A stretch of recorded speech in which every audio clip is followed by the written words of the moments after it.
നമസ്കാരം, ഞാൻ Jayashree Govindan, worry free retirement consultant. ഇന്നത്തെ ചിന്താ വിഷയം എന്ന് പറയുന്നത് നമ്മുടെ retirement planning and family security എന്നുള്ളത്. നമ്മൾ എന്തിനാണ് റിട്ടയർമെന്റ് പ്ലാൻ ചെയ്യേണ്ടത്, അതിന്റെ ആവശ്യം എന്താണ് എന്നുള്ളത് പലർക്കും ഇന്നും അറിയില്ല. എന്തിനു വേണ്ടി ഞാൻ അത് പ്ലാൻ ചെയ്യണം, അതിന് റിട്ടയർമെന്റ് ആകട്ടെ എന്നൊക്കെ പറയുന്നവരുണ്ട്. ഒരു റിട്ടയർമെന്റ് ആകണ സമയത്താണ് നമ്മൾ പ്ലാൻ ചെയ്യുന്നതെങ്കിൽ നമുക്ക് ആവശ്യമുള്ള ഫണ്ട് അവിടെ സ്വരൂപിക്കാൻ സാധിക്കില്ല. നമ്മൾ എത്ര നേരത്തെ അതിന് വേണ്ട പ്ലാൻ ചെയ്യുന്നോ അത്രയും കാലം നമുക്ക് അതിന് വേണ്ട സേവ് ചെയ്യാനായിട്ട് സാധിക്കും. അത് നല്ലൊരു ഫണ്ടിലേക്ക് എത്താനും സാധിക്കും. ഇനി റിട്ടയർമെന്റ് പ്ലാൻ എന്തിനാണെന്ന് വെച്ചാൽ, നമ്മൾ റിട്ടയർഡ് ആയി കഴിഞ്ഞാൽ, അല്ലെങ്കിൽ റിട്ടയർഡ് ആവുന്ന ആ പ്രായം കഴിഞ്ഞാൽ നമുക്ക് പണിയെടുക്കാൻ പറ്റാത്ത കാലത്ത് നമുക്ക് ഏണിങ്സ് ഉണ്ടാവില്ല, അതായത് വരുമാനം ഉണ്ടാവില്ല. പക്ഷെ നമ്മുടെ എക്സ്പെൻസ് എല്ലാം അവിടെ തന്നെ ഉണ്ടാവും. നമ്മൾ ആ എക്സ്പെൻസിന് വേണ്ടി ഇതിനെ കരുതി വെക്കാൻ വേണ്ടിയിട്ടാണ് ഇത്തരം പ്ലാൻ നമ്മൾ നേരത്തെ ചെയ്യുന്നത്.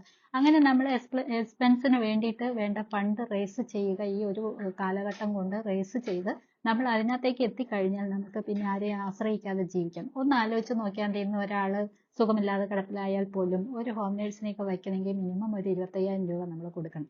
നമ്മളുടെ ഒരു റിട്ടയർമെന്റ് കാലം എന്ന് പറഞ്ഞാൽ നമുക്ക് വയ്യാതെ ആവുന്ന ആ സമയത്ത് നമ്മളൊന്ന് കിടപ്പിലായി കഴിഞ്ഞാൽ അന്ന് എത്ര രൂപയായിരിക്കും ഒരു ഹോം നേഴ്സിനെ നിർത്തണമെങ്കിൽ വേണ്ടി വരിക. അന്ന് ചിലപ്പോൾ നമ്മളെ സഹായിക്കാൻ അല്ലെങ്കിൽ നമ്മളെ നോക്കാൻ ചിലപ്പോൾ മക്കൾ പോലും നമ്മുടെ കൂടെ ഉണ്ടായില്ല എന്ന് വരും. അപ്പോൾ നമ്മൾ അതിന് വേണ്ടിയിട്ട് നമ്മുടെ കയ്യിൽ ഒരു ഫണ്ട് ഉണ്ടെങ്കിൽ, ആരെയും ആശ്രയിക്കാതെ ആരെങ്കിലേക്ക് നമുക്ക് സഹായത്തിന് വയ്ക്കാനുള്ള ഫണ്ട് നമ്മുടെ കയ്യിലുണ്ടാവും.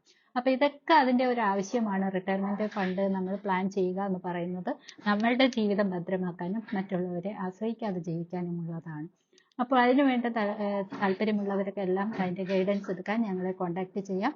അടുത്തൊരു എപ്പിസോഡിൽ കാണുന്നവരെ തീർച്ചയായിട്ടും എല്ലാവരും സുരക്ഷിതത്തോടെ ആരോഗ്യത്തോടെ ഇരിക്കുക. Thank you.